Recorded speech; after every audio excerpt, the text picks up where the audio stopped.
YouTube channel later, thus the new era of bookstore events. But we will not be recording anyone other than those of us who are unmuted speaking in the little yellow speakers boxes. So as long as you stay muted, you will not be part of that recording. Throughout the event, if you have any questions at all, please post them in the chat. Davith and I will save them up, and at the end of the event, we will pose audience questions that have been put into the chat box for you.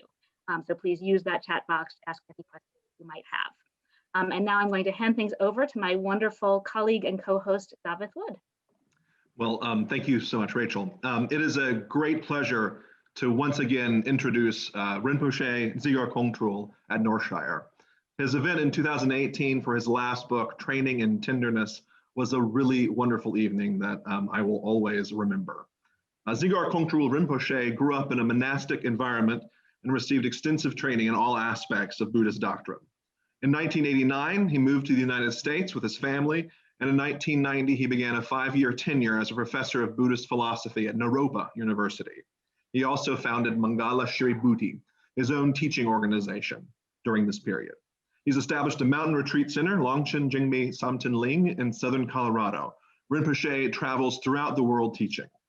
He joins us today to discuss his latest book, Peaceful Heart, the Buddhist Practice of Patience, which none other than Pema Chodron said is full of priceless instruction.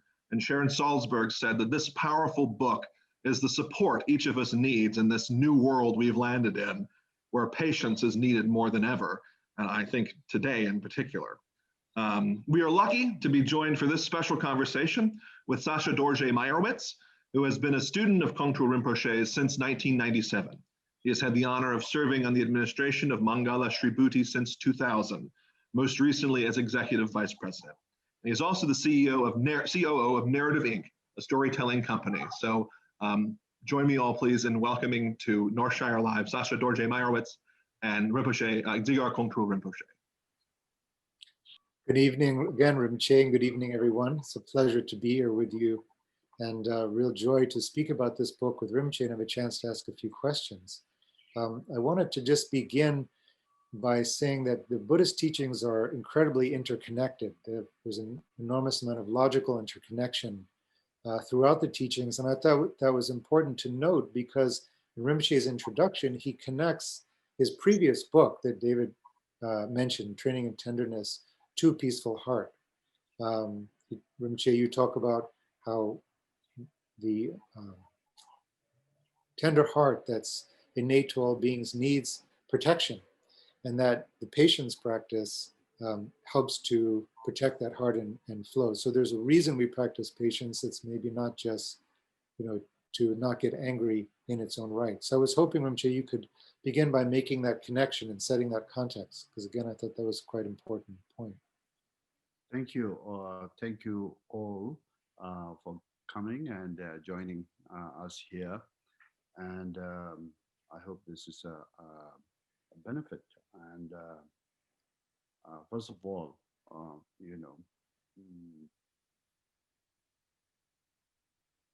we all aspire to have patience, and we all struggle with being patient. And however we struggle,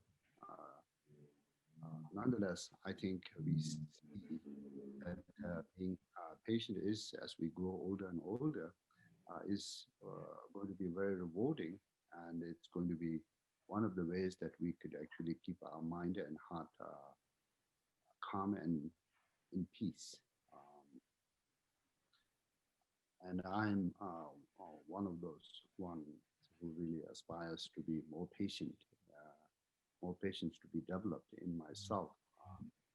I know I have a long ways to go, but I still really do believe that patience is the only way, as I get personally older, is going to make my mind and heart much more calm and at ease and peaceful. So now in the Buddhist teachings, not just only in the Buddhist teachings, but I think in all the major religions, in the teachings of the great saints, they talk about preserving and having a heart, and we have the ability to do so. And what is the heart? I think it is the universal kind of an, love or care that we can actually feel for others. And of course, it's not exclusion of yourself, but when we see really moving movie, or when we see somebody in a very sort of difficult place in life, it touches us. It makes us feel that kind of tender heart come alive, and it makes us feel care for them to have a good outcome. They're trying to get out of the situations or difficult circumstances, and also have a more sort of happiness and joy. And if they are struggling continuously, so, and if they are really doing not so well, and there's prospect of doing well, we get very sort of like saddened, or we get concerned, and we wish the circumstances or the conditions will change. So, that kind of, sort of what moves us when we see a very sort of in life, and also in the movies, what make us move is the tender heart, or the care we feel for others, because we could relate to that from our own personal self, and from our own personal life. We can sort of, put ourselves in the other's shoe, and we could imagine how that would feel, and how would that be personally kind of in a painful experience as well, if you are in that shoes. So that kind of empathetic, universal tender heart or love for all others is the kind of really the key to, in my view, to have a meaningful life. You could have that with your own members of the family, and then you could extend that to the extended family. Then you could extend that to your co-workers.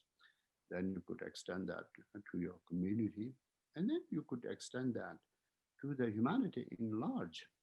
And doing so, then you could also look out for the welfare of the others, and the happiness, joy for others could be sort of personally much of your own care as well, and wish them to have that.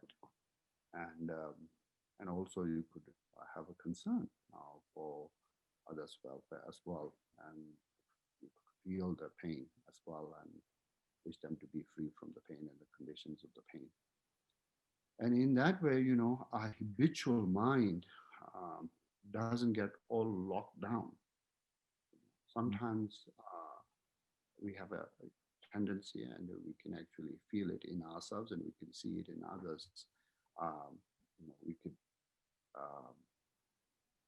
kind of create a bubble for ourselves, and we can sort of get sub-absorbed, and then we can feel quite locked down in that without sort of much of an incentive to reach out, and incentive to come out of that bubble. Not that they don't have the potential, but it's just by the habit, or by the sort of by the kind of repetitions of staying just focus on oneself alone, not reaching out of or coming out of that bubble to others. So when we do that, the family suffers, and also, however, one can be in a way, a good person, but you don't create a much of a sense of connection and a sense of the effort to connect with others. And then also, people don't know how to relate to that. And then there's a more sense of disconnection and more sense of alienation and more sense of misunderstanding and a lot of confusions that comes, And so to be able to serve the humanity, to be able to serve your community, to be able to serve your family, extended family and immediate family as much as you could with that kind of an opening of yourself with a tender heart to reaching out and feeling somewhat, where others are is really, I think, the core values of all spiritual traditions. And then as that sort of becomes a part of your life and it becomes more effortless and it becomes more sort of naturally joyful and much more of a great kind of personal meaning for you, then I think there's a lot of happiness in our lives, a lot of peace in us. There's a lot of a sense of deep kind of satisfaction that comes. All the satisfactions is not going to be all related with the material things that we have outside or what we could actually collect or what we could gather. There has to be that kind of internal, personal growth, which is strictly, I think, going to be linked with one's own kind of empathetic ability to connect with others and sense of love and care that one can actually feel for others. And so this is really a win-win situation, win for oneself and win for the others who are connected with you to be able to connect it with you and as well as receive that warmth from you. So in Buddhist practice, we have a term for that. That's called bodhicitta, mind of an enlightened, heart of an enlightened. So that's the kind of main practice, and that's the main, being the main practice. Then sometimes, we have difficulties to feel that kind of an empathetic love and care for some people because, you've been hurt and there's a sense of pain. And then somehow the trauma and the whole experience has kind of made you close down, And then when you are trying to reopen yourself and when you are trying to connect with that heart that you have and feel that tenderness and emit that kind of love and care towards others, you get scared. And that's very normal. I think we have seen this, we have heard this, we have known this personally. But nonetheless, at some point, I think, unless we sort of really are able to go beyond, this could actually make us suffer internally quite bad, So I think there has to be some kind of, ways to go back, go beyond, and open up one's mind and heart to connect with others. And that's going to be with this sort of acknowledgement that you have been hurt and that the hurt is kind of done you some damage, but it's a time to also heal and go beyond. And the way to actually get healed and go beyond is forgiveness, forgiveness. And then a forgiveness, not for the sake of just, forgiveness to the person, but in a way, as well as forgiveness for the person, but also to be free yourself from the grudge. There's a great analogy that one of my masters have told us repeatedly. If somebody shoots an arrow and then it sort of like presses you, and then you are bleeding. Initially, for sure, somebody has shot an arrow and it has hit you and you're bleeding. But then if you keep on the arrow, end of the arrow, and stir it over and over and over, you're hurting yourself. Well, So grudge in that way sometimes could be really very painful to hold for a long time.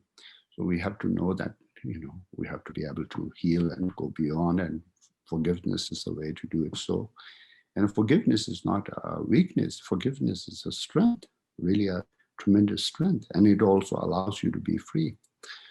So in that way, then you could go beyond, and then you could reconnect with your heart, and you could reconnect with your mind, being tender and also loving and caring, and overcome the trauma and overcome the fear and overcome the sense of really being somewhat imprisoned with one's own grudges and the anger. So we talked about this all in the previous book, in the Training in the Tenderness. Then I thought also, now in a day-to-day life, in a kind of continuous way, we need to first develop that tender heart. And then in order to protect that, we need to be patient. We need to develop some more strength of patience, because if you don't have a patience and strength of patience, things can actually just happen. And there's no really always so much control of what happens in the world, or what happens in others, or what happens in your interaction, or what even happens in your mind with your own thoughts and emotions, reacting quite negatively. So all of those requires a sense of patience, sense of patience to be with others, to be with the events of the life and interactions, and one's own sort of like getting all worked up and quite sort of like in the heat of emotions of anger. We need to all know how to work with all of those things to be able to calm down, stay calm, and then sort of like preserve that state of peace and the bliss of the love that we all want very much. Love is a bliss, right? Really, there's no greater bliss than love. Once a great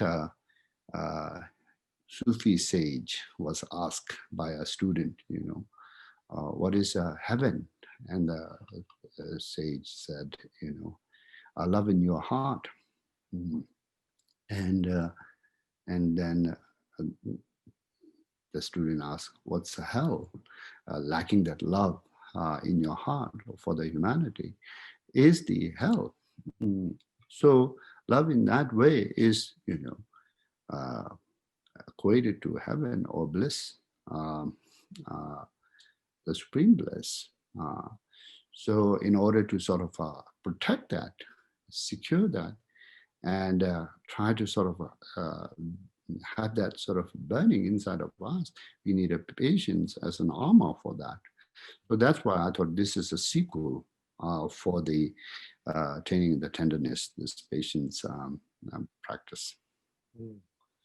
For that context, and the book has so much practical advice on so many different situations, but you boil down the source of our reactivity with this one concept, Yimi Dewe Se, or food of mental unrest. And I find that so helpful because it's a way to kind of catch yourself before things go out of control. And I was hoping you could expand a little bit on that topic. This is all with your interest. This is all with your interest. As there's a saying, you could take a horse to a river, but you can't make a horse to drink.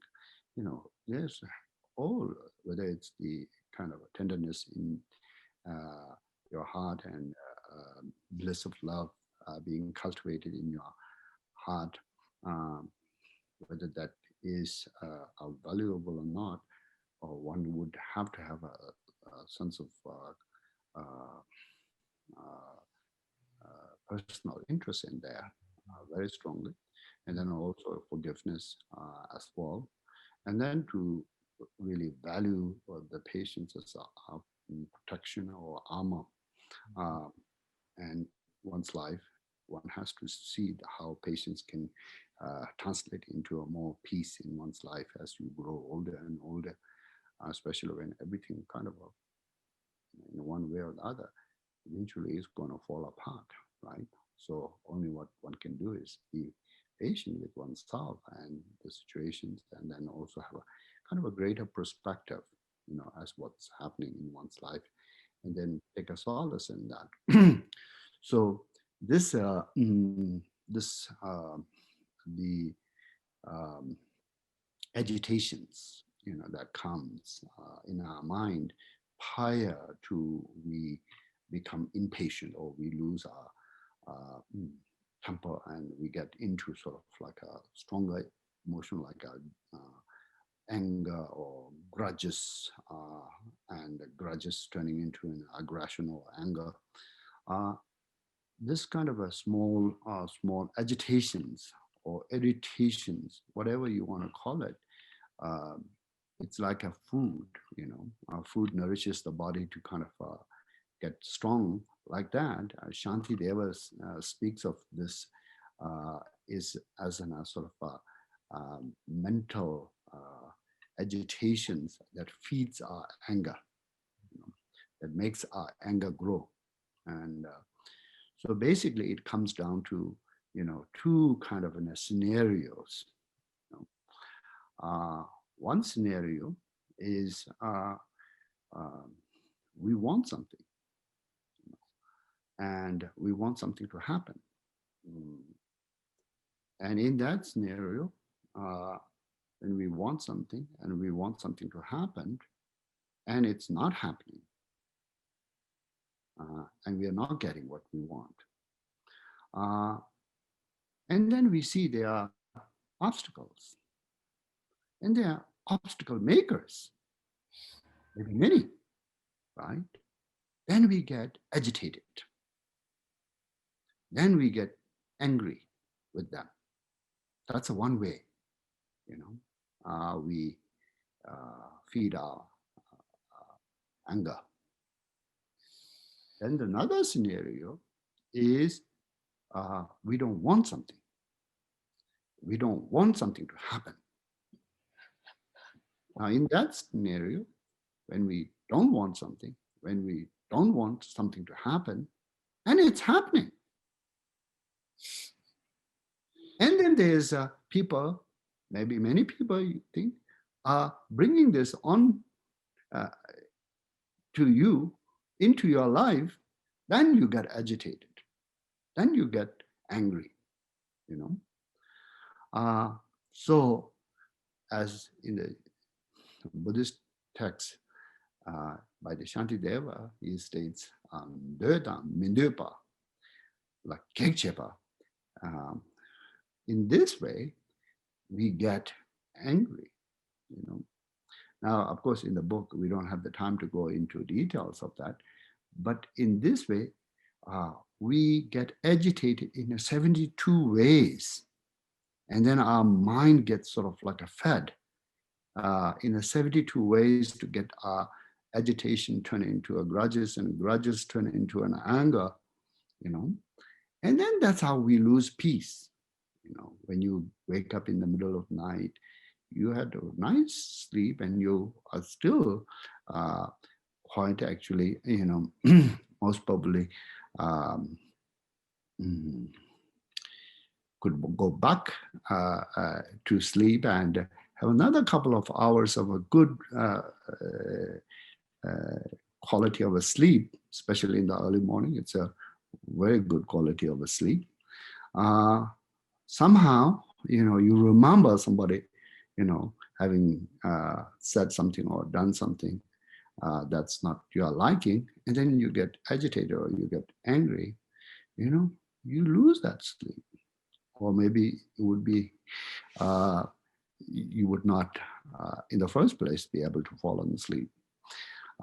So whenever memory evokes this kind of resentment or agitation that we feel inside by somebody trying to bring something into our lives, that's what we don't want, or what we don't want it to happen, or is creating an obstacle for what we want. And what we want for things to go smooth, then we get quite impatient, and angry. So there are remedies, there are remedies, and as it is stated, when it's spark, it's easier to put it off, But when it becomes a forest fire, it's harder to put it off.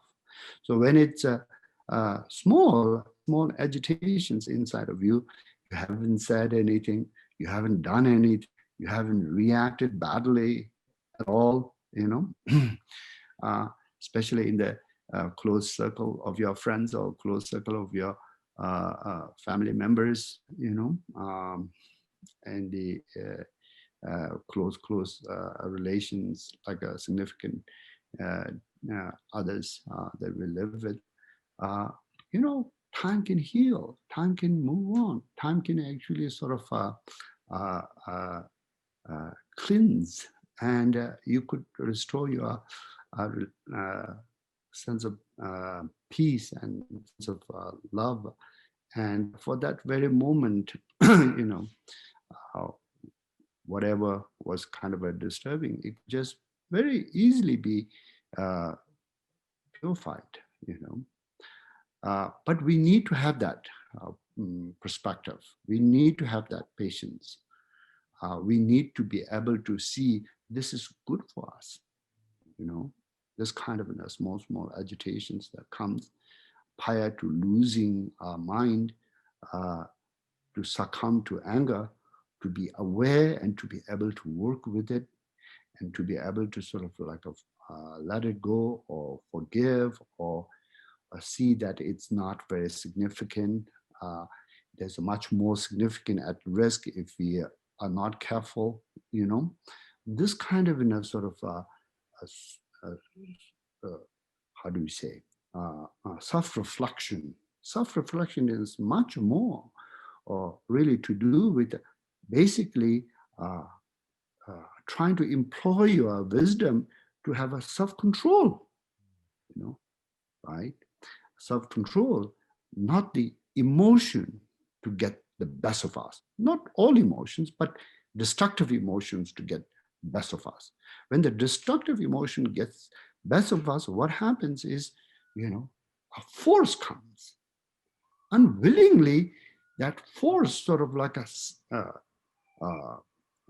makes us succumb to the emotion, And so even somebody is wise sometimes, or wise in general, one at that moment is not wise. One becomes weak, one becomes succumb to the force and the emotional, the kind of a self that sort of like a destructive emotion, the self that sort of takes over, So in that way, I think to really have a sense of working before it all sort of becomes blown out of the proportion in speech. Like in Buddhist teachings, we say physical body and reactions of the physical body is a much more concrete.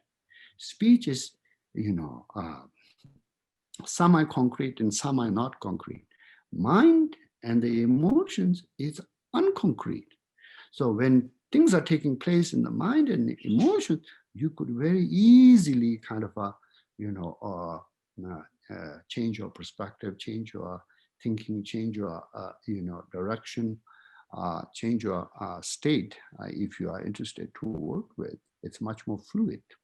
So in that way, you could really work on your patience and be somewhat, uh, quite sort of, everybody is challenged, but the challenge can sort of make you feel like, you got more strength that you didn't have before. You got more power that you didn't have before. You have a more sort of a sense of an ability to work on yourself, and therefore much more sense of confidence in yourself as well when things don't go always the way you want. Mhm.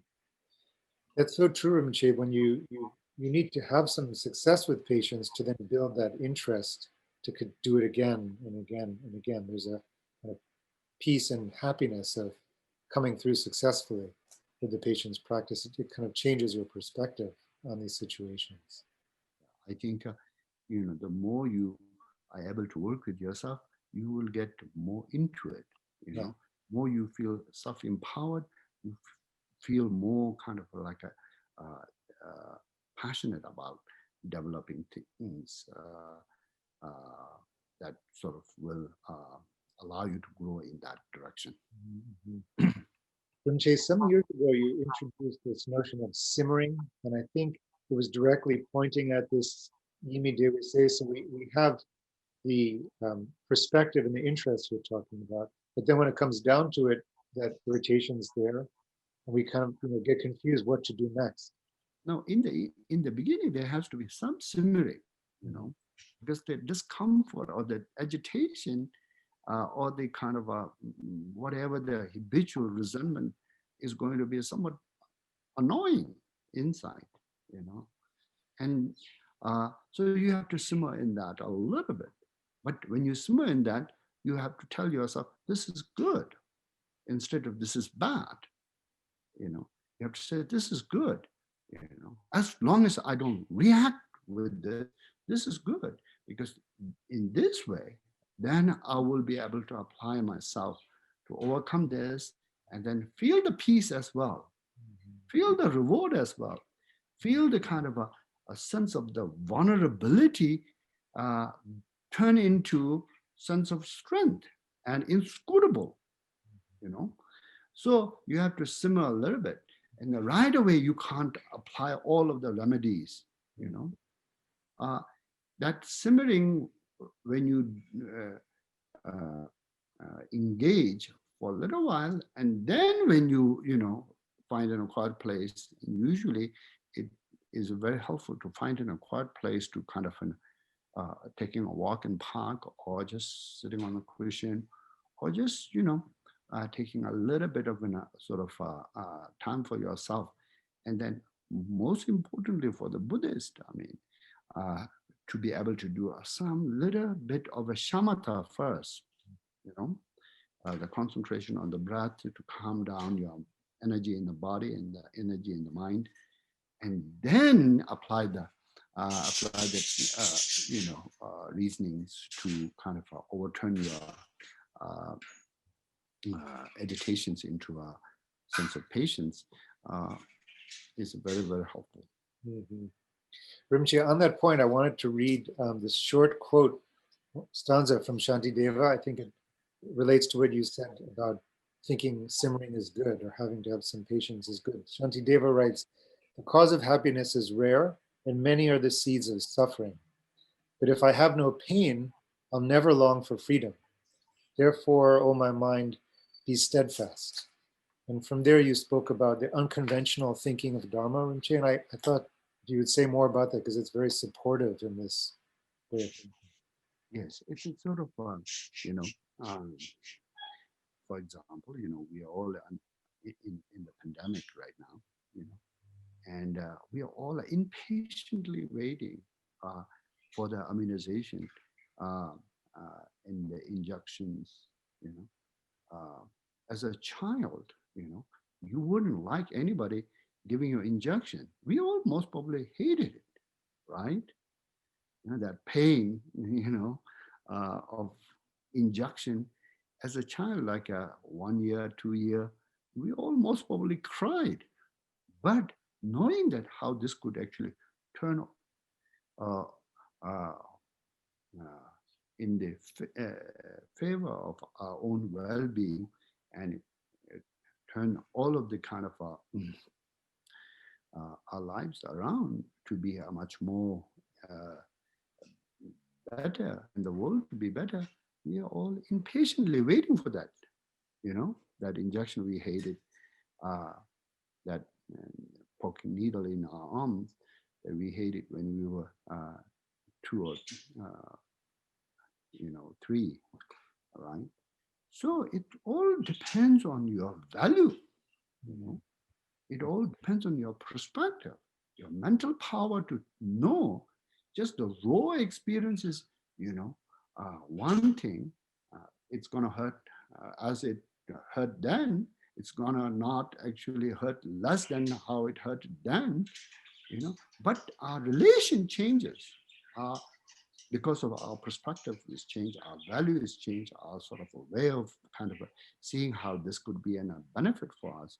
So it's like that, like when there's a sort of a challenges time and difficult times and times of like upheavals in one's life, to take them in strive, right, with the patience, knowing that you need patience in life as you grow older and older, physiologically, and psychologically and emotionally, you really need patience. You can't afford to be thin-skinned. So, I mean, like our good friend here, Lida, she's 83 or 80. She's got a lot of resilience and a lot of patience in her life that really helps her, so much, and we all admire her for that. So in that way, like when things is happening, you have to say, this is good for me, not kind of like follow the same old kind of storylines and then just react, because there's no power there, there's no transformation there, there's no any kind of like a goodness that comes out of that. And Jake, after we do react, if it's one of those occasions where we do get angry, you often talk about how afterward you can, rather than beat yourself up, you can make good use of that for the future. And I think it's challenging to turn that into good fuel. My thinking is always like much of the learning period is from the inside, not in the moment. From the inside, if you just sort of try to forget and try to quickly move on, and or try to perpetuate the same kind of excuses and the same habit with the same kind of excuses and the same kind of blames and things like that, then nothing changes in the core. So from the inside, if you have some time, to be really honest, to be very sincere, and to know that, this is universal, first of all. This is not some kind of a personal weakness. Anger is a universal weakness, and patience is a universal strength. Shantideva said, anger alone has brought the mankind to the dust 100 times or more. There's nothing more destructive than anger. So this is universal. So if you're interested, that shows a good sign. that you would want to work with the anger that is universally destructive. And there's a way to do it so. Many angry people have been able to work with their mind in the end very successfully, overcome anger. You could overcome anger. It is just that you have to lean yourself to the wisdom and the skillful means. And the main thing is self-reflection, not coming too much. I mean, you might have come a little bit in defense of yourself, but not in an angry way, you know. You have to sort of, get a lot of the times the anger is seemingly related with the outside and outside posing a threat to us, but it's actually the self, our own self, and our own attachment to the self is a, if not more, uh, half responsible for what's happening. So you maybe cannot do much to change the others on the outside, but you could certainly reduce some of your attachments to your own self, right? For example, two people, can hear same kind of a derogatory insult, of being a loser in the same team, that they were playing against another team, and you are in the loser side. One can take it with the humor and strive and not be so offended. Another can take it with so much offense and so much anger and so much kind of a sense of like, a spirit of wanting to kind of like cause harm to oneself and others, Both are in the same team of a loser, right? And both are enduring the same, insult. But one is, taking it with the strive, with a greater perspective and humor and a deface that can sort of like not let that stick on you and let that fly over you. And and not be,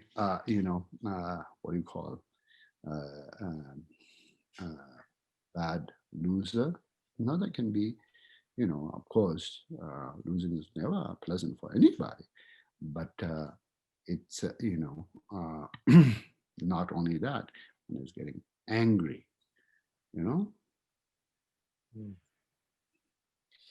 Rinpoche, you, one of the most amazing points I think the book makes is just in that context of others stimulating your anger is to reflect that they're not in control, but the anger is in control. There's so many causes and conditions that have brought them to where they are with you. And that can be so impactful in one's own reactivity and compassion. Yeah, I mean, we know anger is not a strength. I mean, it might be in certain kind of a subculture of the kind of,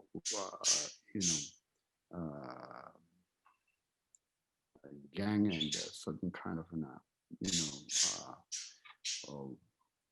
tribe or something like that might think, okay, anger is, power, and you could intimidate others, and you could actually sort of, get many things done by intimidation of others. But in reality, when anybody's, the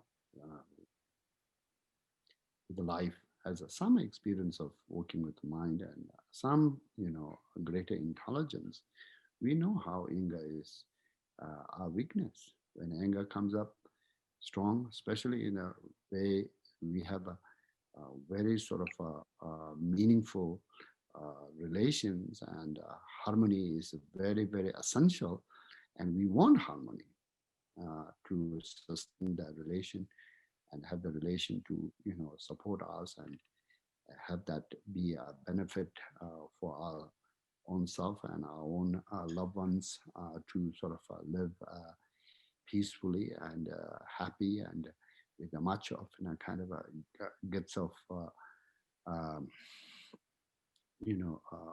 great fortune that we are blessed. When anger comes up, it destroys everything. you know, right? And anger is not sometimes solicited, it just rise because one is not so much able to work through it and able to sort of calm down, you know.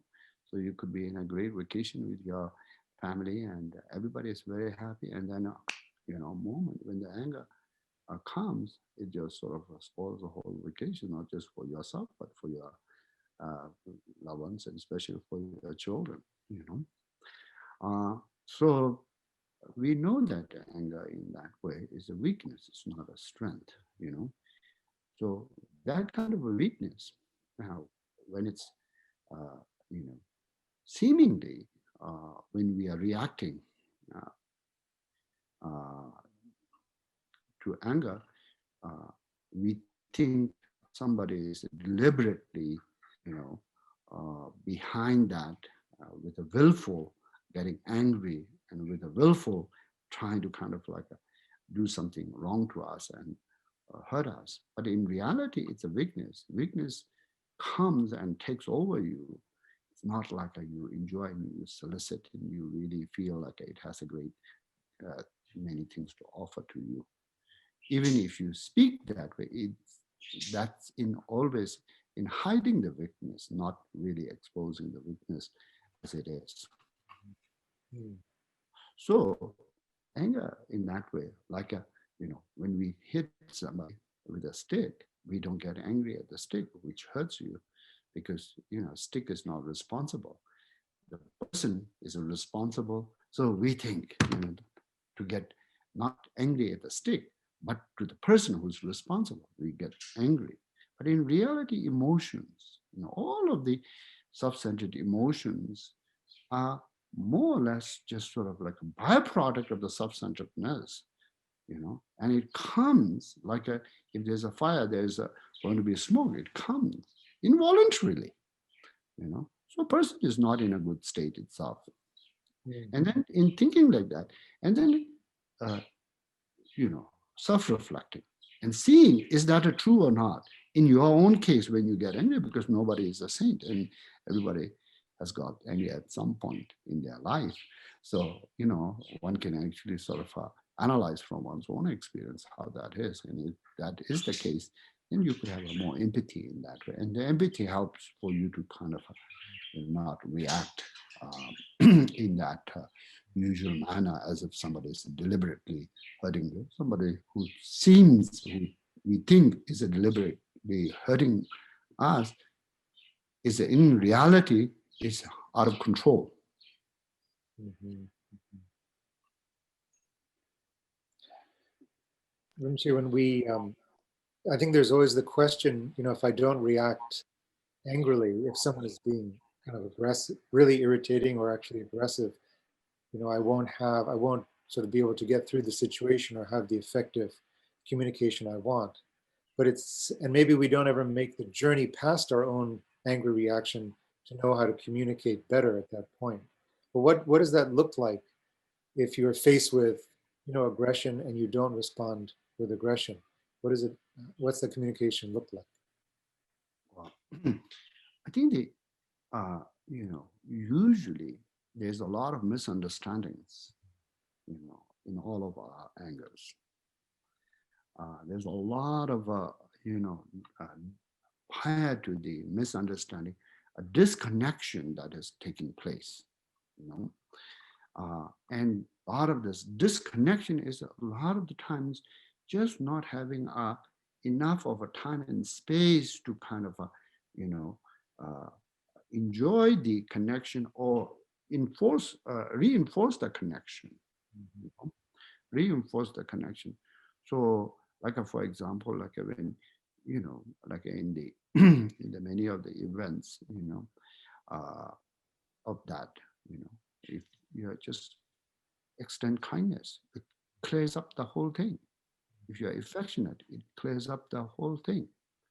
Or if you are just somewhat, you know, um, uh, able to kind of, you know, do something in unexpected way to, you know, reinforce the kind of a connection, you know, and emphasize the connection, not the kind of focus on the half of the bottle empty, but half of the bottle full, you know. That's a lot of the times helps. And then I think there's also kind of a common sense. What's good? What's good maybe is good for both, not good for one. In the very rare case, maybe it's good for you, but not good for the other. And in that time, you know, there has to be some kind of sense of an, you know, acknowledgement, and then maybe perhaps a sense of not kind of getting into the, you know, what do you call power struggle, you know. Power struggle is a lot of times, you know, however, it's not good for others, but it's good for you. And then you try to sort of always insist that, you know, what's good for you always has to be the winning, you know, and always has to be the way forward, or and others to have to render or surrender to that, you know. How that sort of, you know, really is, Shantideva says, there has to be some kind of give and take always for the relations to work, right? Like he says, for example, your employer and your employee.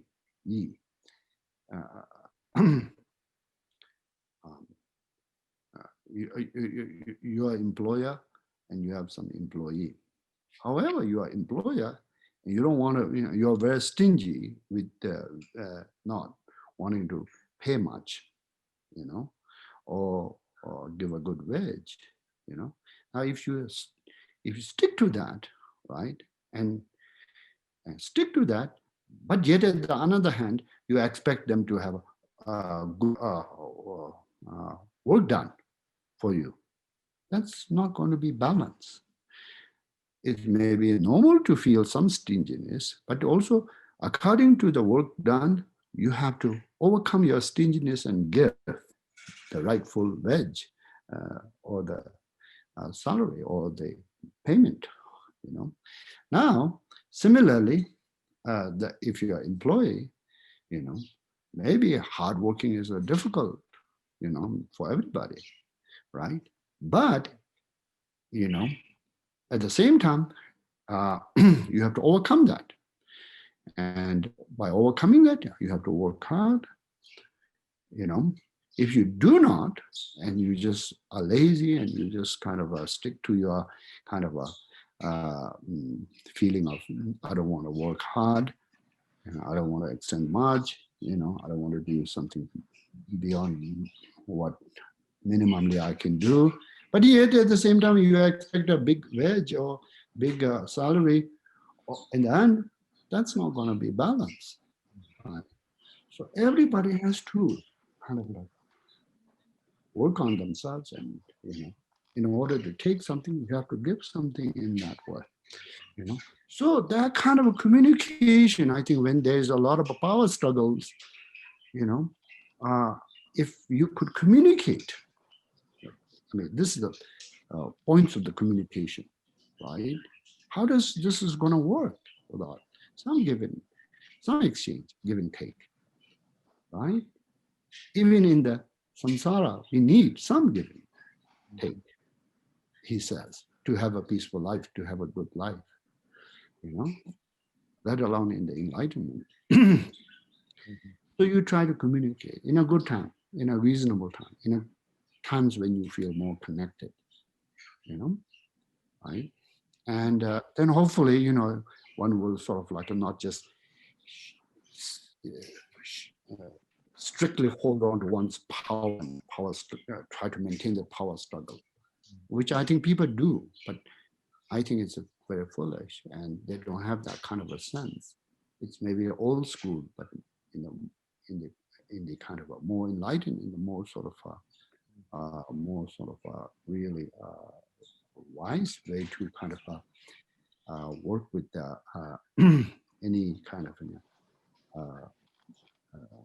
field of relations, it really doesn't work. So communication is second, and then if communication is not second, retreat is the third. Which is just a retreat is the third option. Retreat. We are unfortunately just about out of time, but I did get one question from an audience member that I'd like to post for you before we go. Lini Majumdar said, so what is a remedy? And I think for anger and these issues that you've been talking about, meditation, therapy, what would you recommend? Actually, cultivating a love, really.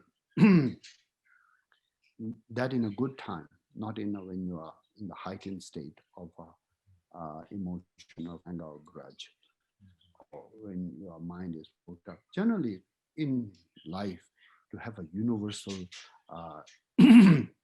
love or seva or the tender heart to sort of emit that kind of a care towards others, that pacifies a lot of things generally. When one emotion gets stronger, other emotions goes into the dormant. When that emotion is strong in us and we kind of like cherish that, many other emotions just subsequently is going to go into sort of dormant or get pacified.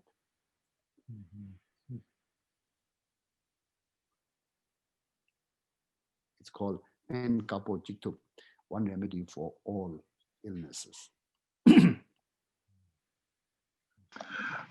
Thank you, Rinpoche. I believe we've got one last question from Nate here in the chat. He says, how can we be more patient with ourselves and believe less in the intrinsic self? Humor. Humor is very, very helpful. If you watch your mind, you cannot be reacting with yourself that many times how it acts foolish and how it how it how it kind of behaves sort of childish, how it kind of gets influenced by the kind of a lot of the times the kind of a spoiled aspect of our own kind of indulgences. So if you're reacting too many times emotionally with the kind of an aggression upon yourself, you could wear yourself down without being any interest to do much about good and deep self-reflection. So in all of those times, when you see, if you use humor to kind of laugh at yourself, and to also be somewhat discerning as well, not just laugh and then just get scot-free, but discerning how this could lead to much of a deeper level of our own kind of an let's say competitive mind, and let's say jealousy, let's say envy, let's say unhappiness in our lives, so when you have a somewhat of an warning signs of all of those what your kind of ego can initially sort of come as in a sort of a healthy, maybe perhaps just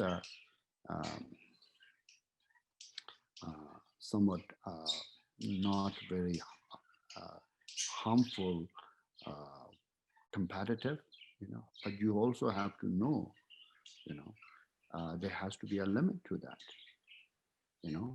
before it gets cross the limit, you have to also, know that you have to kind of learn to rejoice on behalf of others, and that also from very clean heart, not just in the kind of speeches or not in the kind of just presentation, but from your heart, so that then you never get to that kind of destructive emotions.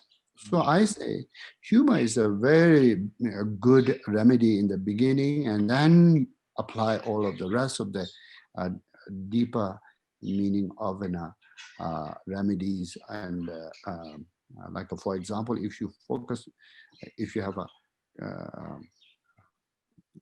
lot of deep attachment to the self, universal loving kindness is a great remedy, because it focuses on the happiness and the welfare of others. So that sort of naturally reduces your own kind of a self-attachment without excluding yourself in there, And then if you have anger, compassion. If you have a jealousy, with a sympathetic joy. And if you have a self-centered altruism, And all of these times with a sort of bigger perspective, always with a humor and lightness.